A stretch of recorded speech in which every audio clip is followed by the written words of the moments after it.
കഴിഞ്ഞ 85 വർഷക്കാലമായി ഗുണമേന്മയും വിലക്കുറവും സെലക്ഷനും ഇഴനെയ്ത വർണ്ണവസ്ത്രങ്ങളാൽ സമൃദ്ധമാക്കിയ കേരള വസ്ത്രാലയം ഏറ്റവും പുതിയ ഫാഷൻ തുണിത്തരങ്ങളുമായി നിങ്ങളെ വരവേൽക്കുന്നു.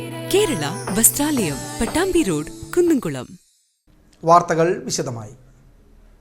വടക്കാഞ്ചേരി നഗരസഭയുടെ പദ്ധതി വിഹിതം വെട്ടിക്കുറച്ച സർക്കാർ നടപടിക്കെതിരെ പ്രതിഷേധവുമായി വടക്കാഞ്ചേരി നഗരസഭ.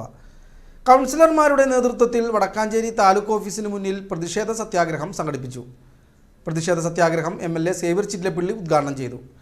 പ്രതിഷേധത്തിൽ നിന്നും വിട്ടുനിന്ന് കോൺഗ്രസ് BJP കൗൺസിലർമാർ. പ്രത്യേകിച്ച് അവരുടെ പോഷകാഹാരവുമായി ബന്ധപ്പെട്ട ആവശ്യങ്ങൾക്ക് ആവശ്യമായ തുക തികയാതെ വരും.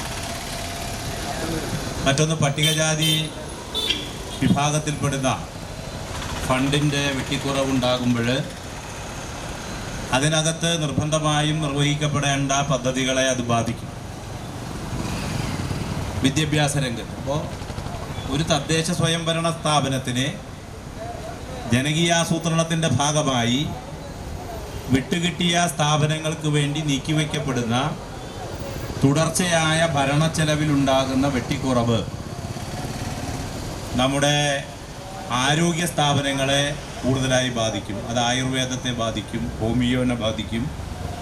അതുപോലെ തന്നെ നമ്മുടെ PHC, പ്രത്യേകിച്ച് കുടുംബാരോഗ്യ കേന്ദ്രങ്ങളെ, സബ് സെൻ്ററുകളെ ഒക്കെ അതിൻ്റെ പ്രശ്നങ്ങൾ ബാധിക്കും. മരുന്ന് വാങ്ങി കൊടുക്കുന്നതിലുൾപ്പെടെയുള്ള കാര്യങ്ങളിൽ അതുമായി ബന്ധപ്പെട്ട പ്രശ്നങ്ങൾ നമുക്ക് അംഗീകാരം കിട്ടിയ പദ്ധതിയിൽ നിന്നുള്ള വെട്ടിക്കുറവ് പൂർണ്ണമായും ബാധിക്കാനിടയുണ്ട്. പൊതുമരാമത്ത് പ്രവൃത്തികൾ നമുക്കറിയാം. നമ്മളിപ്പോൾ ഒരു ഡിവിഷനിലായാലും ഒരു പ്രദേശത്തായാലും ഒരു പ്രവൃത്തി റോഡിൻ്റെ മെയിൻ്റനൻസ് ആണ് വയ്ക്കുന്നത് എങ്കിലും അതിൻ്റെ ഒരു എസ്റ്റിമേറ്റ് അനുസരിച്ച് അപ്പോൾ നമ്മൾ സാധാരണ കാല് മുറിച്ച് ചെരുപ്പിന് പാകാക്കേണ്ട ഗതികേടിലേക്ക് കാര്യങ്ങൾ എത്തും. പാകളുടെ ചെരുപ്പ് എടുക്കാൻ പറ്റും.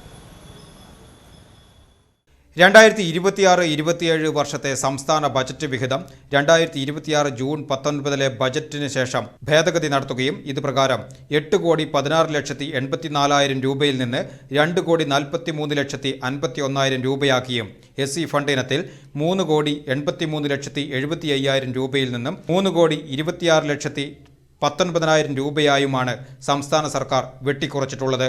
മൊത്തം 6 കോടിക്ക് മുകളിലാണ് വടക്കാഞ്ചേരി നഗരസഭയ്ക്ക് അർഹതപ്പെട്ട ഫണ്ട് വെട്ടിക്കുറച്ചിട്ടുള്ളത്. ഇതുമൂലം നഗരസഭയുടെ വികസന പ്രവർത്തനങ്ങളെ സാരമായി ബാധിക്കുന്ന സാഹചര്യമാണ് ഉള്ളത്. നഗരസഭ മുൻകൂട്ടി 2026-27 വാർഷിക പദ്ധതി തയ്യാറാക്കി സമർപ്പിച്ചിട്ടുള്ളതും DPC അംഗീകാരം നൽകിയിട്ടുമുള്ളതാണ്.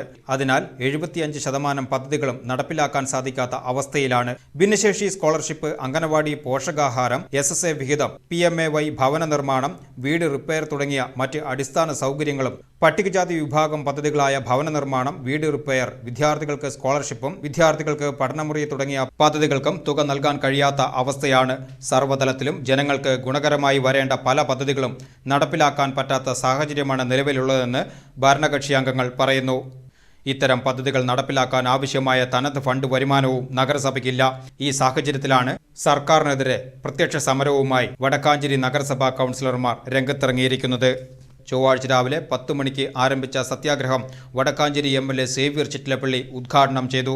നഗരസഭാ ചെയർപേഴ്സൺ മിനി അരവിന്ദൻ യോഗത്തിൽ അധ്യക്ഷത വഹിച്ചു.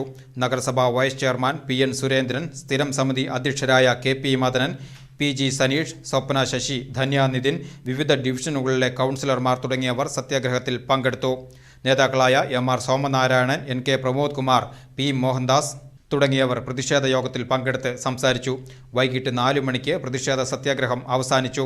സത്യാഗ്രഹത്തിന്റെ സമാപന സമ്മേളനം മുതിർന്ന മാധ്യമപ്രവർത്തകൻ V മുരളി ഉദ്ഘാടനം ചെയ്തു. സർക്കാർ നടപടിക്കെതിരെ ശക്തമായ പ്രതിഷേധമാണ് യോഗത്തിൽ ഉയർന്നത്. അതേസമയം പ്രതിഷേധ സത്യാഗ്രഹത്തിൽ നിന്നും കോൺഗ്രസ്